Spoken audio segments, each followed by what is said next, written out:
Samantala, nagsimula ng dumagsa sa Matbog Port sa Bicol ang mga pasaherong pauwi sa Visayas at Mindanao. Namigay naman ng ayuda ang mga kawani ng Philippine Coast Guard sa mga mangingisda sa Bicol. Ang detalye sa report ni Daryl Buena ng PTV Legazpi.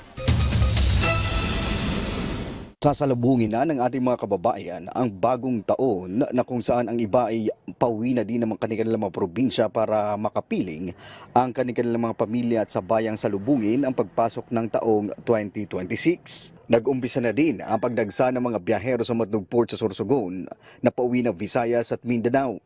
Inaasahan sa mga susunod na araw bago matapos ang 2025 ay dodoble ang mga pasaherong dadaan sa naturang pantalan para makauwi sa kanilang mga lugar at magdiwang ng pagpasok ng bagong taon. Kaugnay nito, patuloy naman na nagpaalala ang mga kapulisan na iwasan ang mga ipinagbabawal na paputok at gumamit ng mga alternatibong paingay sa pagsalubong ngayong bagong taon. Patuloy din na nag-iikot ang mga tauhan ng BFP at PNP sa Kabikulan para inspeksyonin ang mga tindahan ng paputok tulad sa bayan ng Manito sa Albay at iba pang lugar sa Bicol Region para siguraduhin na walang ibinebenta ang mga pinagbabawal na paputok sa publiko.